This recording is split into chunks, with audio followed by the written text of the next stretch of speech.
All right. Hello again, everybody, and welcome to another exciting episode of D&D Now, the show where I show you some pre-written adventures that help you get started playing D&D now.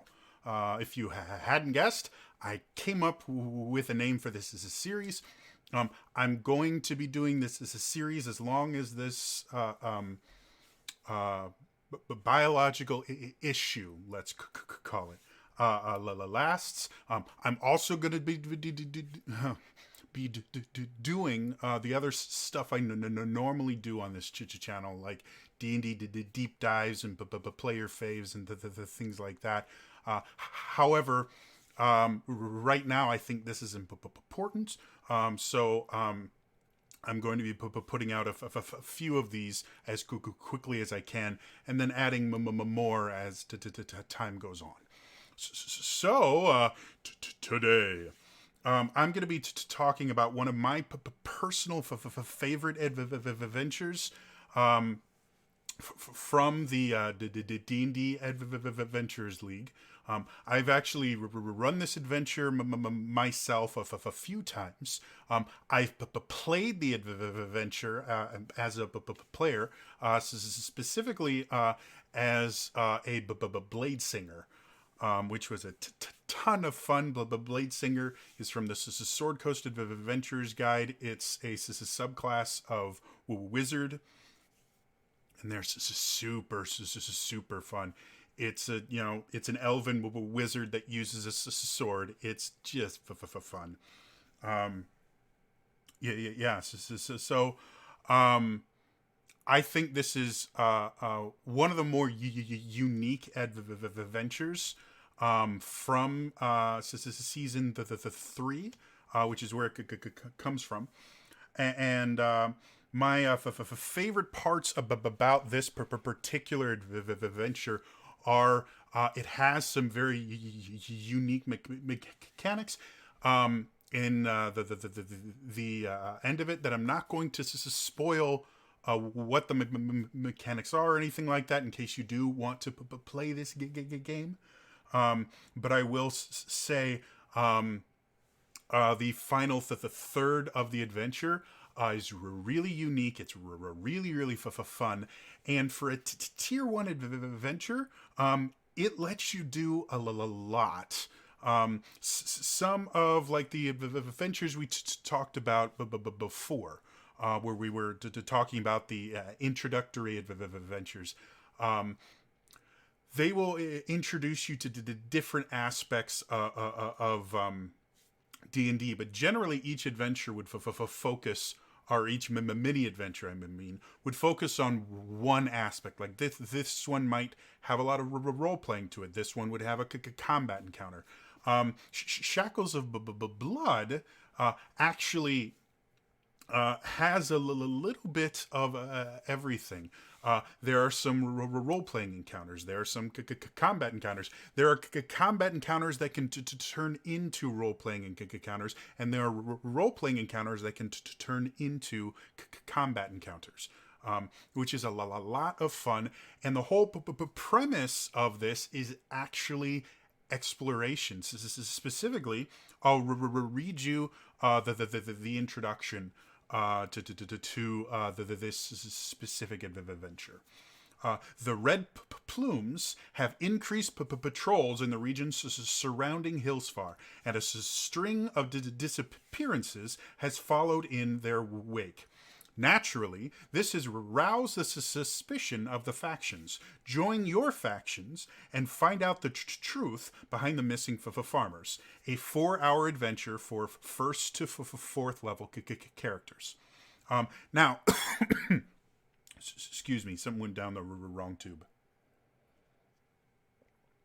If anyone's wondering, to my knowledge, I am perfectly fine. So, it also helps that I wasn't leaving my room before it was cool. So, anyway, so let's break that down a little bit to kind of explain what's going on.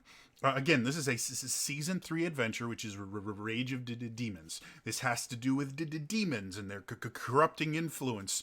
Like I said before, there's actually two different places where most of these adventures did to take place. You have this surface world centered around the city of Hillsfar, which we'll talk about again in a second. And then you have the underground world called the Underdark, which centered around a city called Sporagar, which is a city of mushroom people, basically, and a few different areas in the Underdark itself. This particular adventure happens on the surface world, so if you're not a huge fan of deep underwater caves and the things like that, this is the adventure for you. And again, Hillsfar is that city in the Moonsea region that is very xenophobic. It's illegal to be a non-human inside this city walls. And one thing we didn't talk about before is the red plumes. The red plumes are basically the city guard and standing army of Hillsfar. Hillsfar is a city-state, not just a city. So it is its own government. It's its own country, basically, and it trades with Flan and Mulmaster and the things like that. But it has its own sovereign territory and own leaders and the things like that. And the red plumes are the law enforcement for Hillsfar and the areas around it. Anywhere that's under Hillsfar's control, they have authority. And again, we've already talked about how Hillsfar is not particularly fond of any of the other races. The red plumes themselves, because of the fear and the other things that have been going on recently, with people's greed and the lust starting to become greater because of the influence of demons, the red plumes themselves have become very corrupt. I mentioned before, Hillsfar has an arena where non-humans are forced to fight to the death. Well, the red plumes have kind of been profiting off the fact that the citizenry of Hillsfar are demanding more and more entertainment and bloodier and bloodier entertainment. So just because you're not in the city where it's illegal to be a non-human race, doesn't mean they won't arrest you for something else outside the city. Or as this one mentioned, people just tend to start disappearing when red plumes come around. So that's kind of the basis of this adventure, is people are starting to disappear, specifically non-human people, which just happens to be a coincidence according to the red plumes and the leaders of Hillsfar. The other thing it talks about is the factions. The early seasons, all the way up through, I want to say season 5, there were these 5 groups called factions that were really, really important to everything that was going on. Each faction had their own thing that they did and their own motivations, but they all had very vested interests in making sure that the bad things that were happening in Faerun stopped. Starting, I want to say either seasons, I think it was season 7. Starting season 7 or season 8, I can't remember. They started really downplaying the factions' importance in the storylines and things like that, and started making different reasons for people to get involved in quests. But at this point in the Adventures League, they most characters belong to a faction for a number of reasons that don't matter anymore. Things like they could get free resurrections if they were under a certain level. The factions would give them special secret quests that they could do that would give them more things to do. And a lot of the adventure hooks were written as, hey, if you're a member of this faction, you were contacted by this member of your faction and told that this is what you want to do. Basically giving people giving characters an incentive to actually play. Like I said, nowadays the factions aren't nearly as important in the Adventurers League. However, they're still a really great tool for role playing, especially when you're playing earlier adventures. And if you're not doing these as Adventure League games where you're planning on taking these characters to other tables, use the factions as a message you want. It's your game. So, the 5 factions themselves are the Harpers, the Order of the Gauntlet, the Emerald Enclave, the Lord's Alliance, and the Zentarum. Like I said, each one has their own reason for getting involved, and I'll give you a brief rundown of what these factions are. The Harpers are a group of bards and magic users mostly, though any class can belong to them. The Harpers themselves are servants of Mistra. They're very very connected with Mistra, who's the goddess of magic. And I'm actually going to, before I say the wrong things here, I'm actually going to look up the factions so I don't say the wrong things.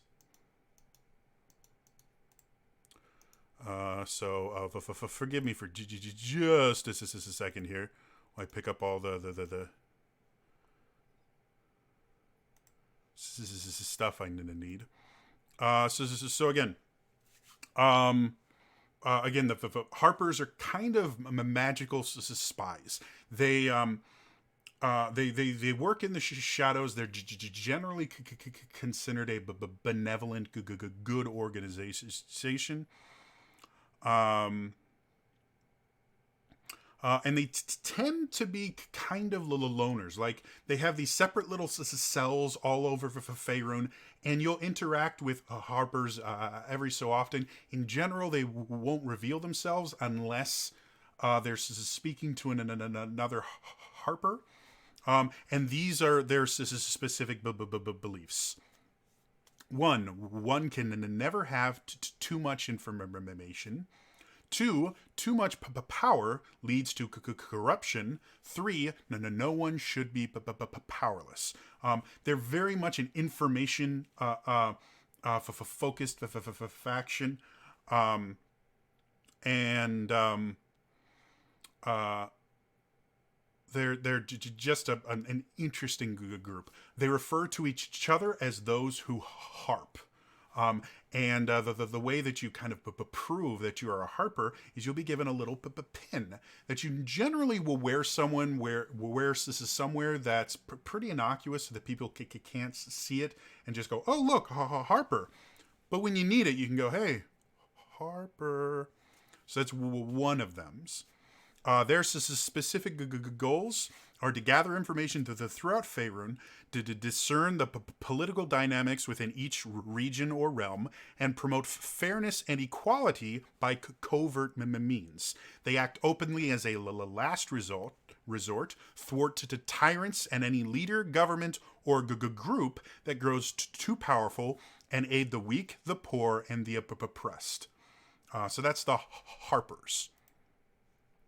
The Emerald Enclave is a collection of rangers and druids But again, any class can belong to them, and they are very much protectors of the natural world. They care about nature. They care about dangers that will threaten the world itself from a natural perspective.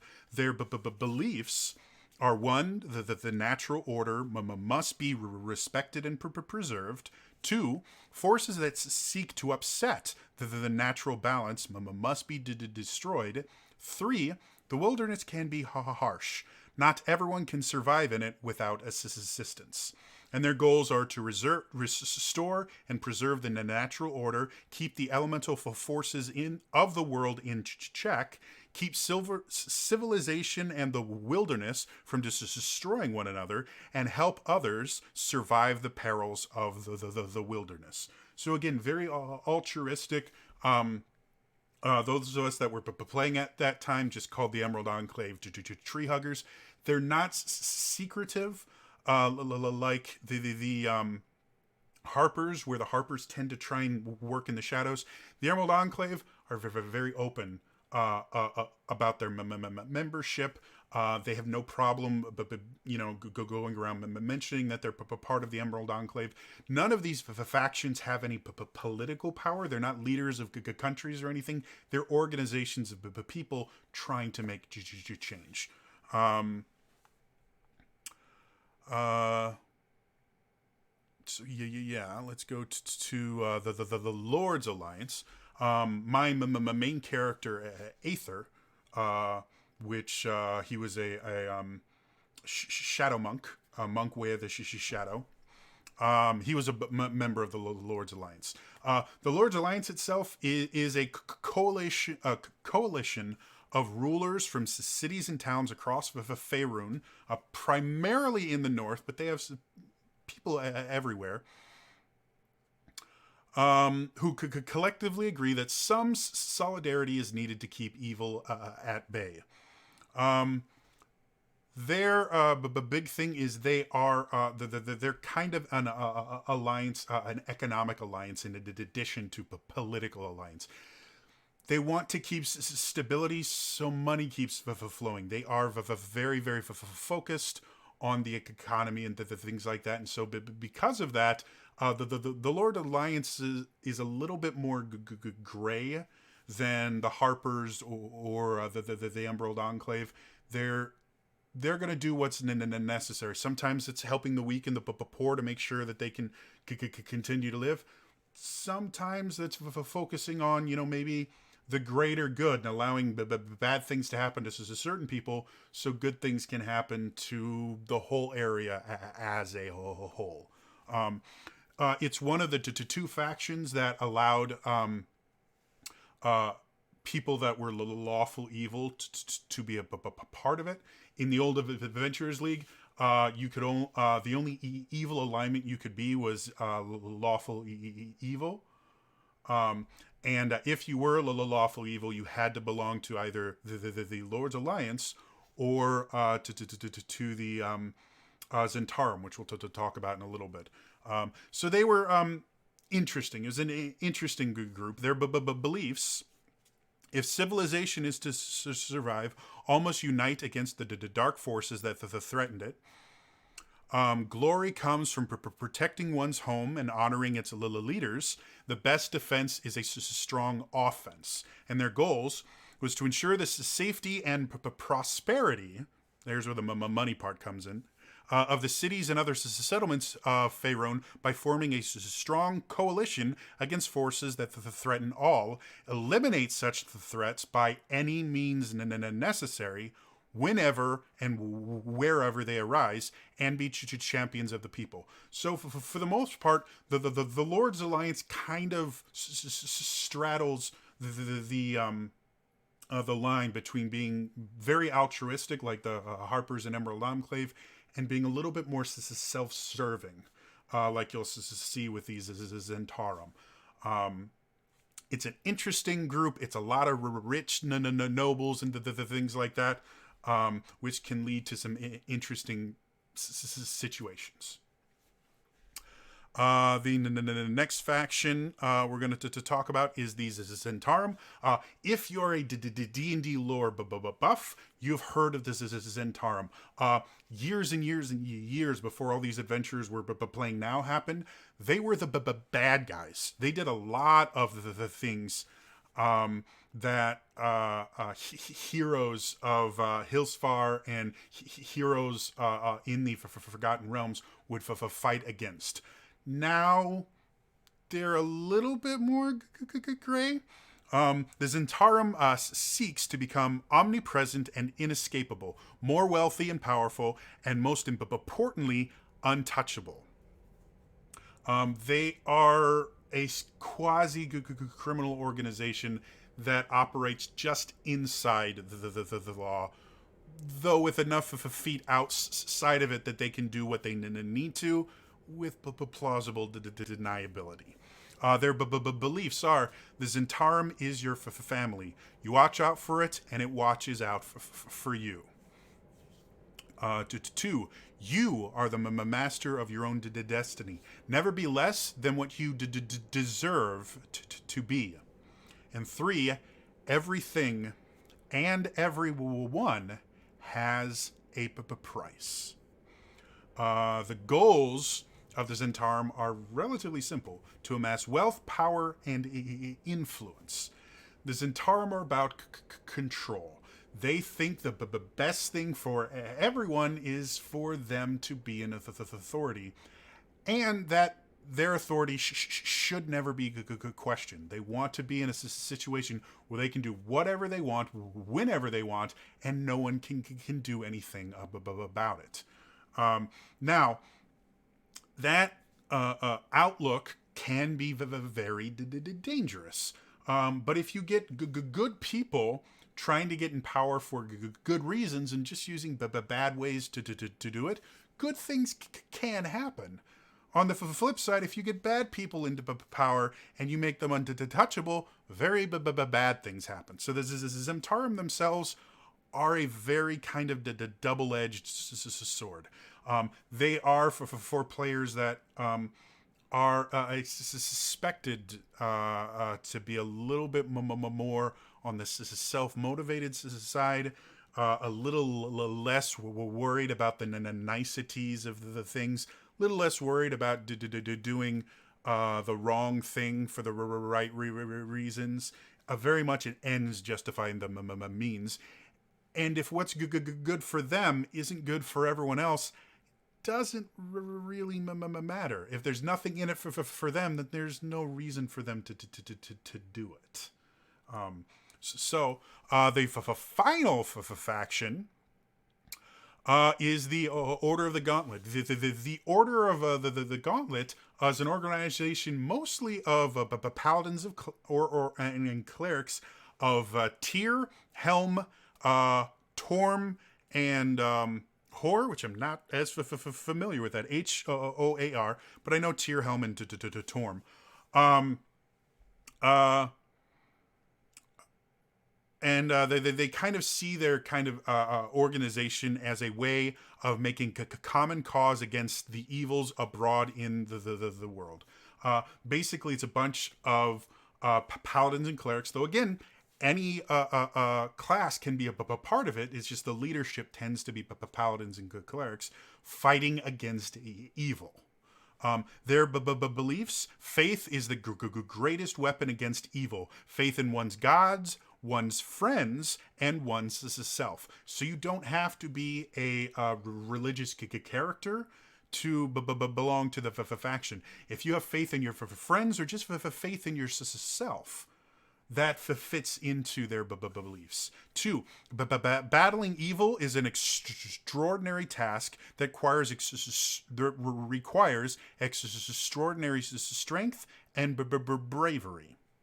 And 3, punishing evil, but punishing an evil act is just. Punishing an evil thought is not.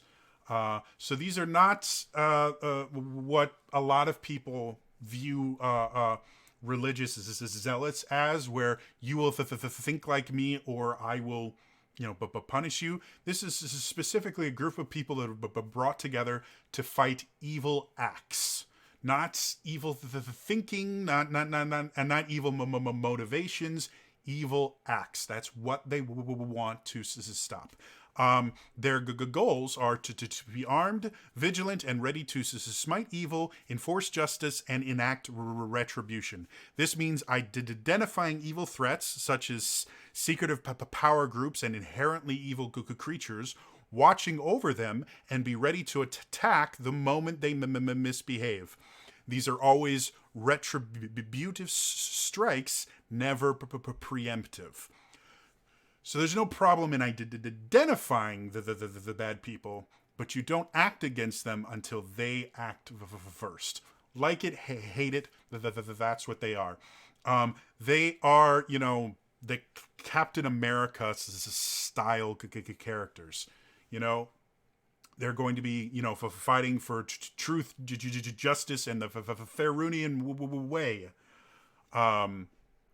And they can be a lot of fun. If you're a lawful, good character, this faction can be a lot of fun.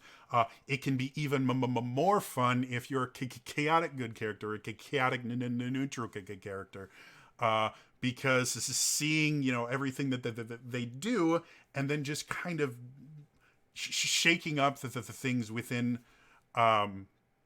within the faction can be a lot of fun. I've played chaotic good characters that have either been a part of the Order of the Gauntlet or have kind of been very close to the Order of the Gauntlet and caused some mischief and fun. So anyway, those are the factions. That's the basics of Shackles of Blood. Again, the whole idea is I might as well go into the actual hooks. It's one of the things I love about these adventures is they have hooks for every for a lot of different characters that will help get the players into it. So I might as well go ahead and read you the adventures hook so you get a good idea of why your players, why you as a player or your character would want to play. Before the adventure begins, each character has received a personal invitation to attend a theatrical event. The Poppets' History of Hillsfar, playing one night only at the Cloverwall Roadhouse. Each elaborately styled invitation has been delivered to the characters by unusual means, found in a character's boot in the morning, appearing at the bottom of a mug of ale, or even dropped at their feet by an unusual bird. Now, beyond that, there's actually two specific hooks for Harper's have their own personal hook that I won't reveal right now. And if your characters had actually played adventures in season 1 in this town of Flan, their reputation as heroes of Flan gives them a slightly different hook. That's one of the things I love about the early Adventure League adventures is they really took into account that, yes, so people can play the game, they will sit out at a table and just do something with no real motivation to do it, but it's a lot more for fun when your character actually has a reason to do this. And so they put those in there. So if you're looking for an adventure to play, in the description below, I will have a link to the DM's Guild page. Pick up Shackles of Blood. Find a DM to run it for you, and have a blast. Enjoy searching for people that have gone missing, dealing with what happens when you find them and find the people that made them disappear, and enjoy the final act of this adventure, because it's crazy. Lots of cool stuff happens. Very unique situations happen, and you get to end it on a really, really exciting, action fulfilled ending. So yeah. With this, I'm actually going to record another video specifically for dungeon masters about how to run this specifically, just to make it easier. So if you watch this video, you really think it's cool, and you like what it's talking about, check out my next video, where I'm going to explain some of these specific things you should look for when preparing and running this adventure. And also, I may have some special stuff for DMs that they get to keep if they do decide to run this adventure. In the comments below, let me know, are there adventures that either you yourself have played that you'd like me to feature here, or just adventure to types. I've given you descriptions of each of the seasons in the last episode. Do any of those really sound interesting to you? Do you want to hear, some of the Barovia Ravenloft adventures? Would you prefer to hear the stuff about Elemental Evil, which, by the way, is kind of a retelling of the Temple of Elemental Evil from way back in first edition D&D. So yeah, do you want to hear more stuff from that? Do you want to hear about the dragon cult and more adventures dealing with that?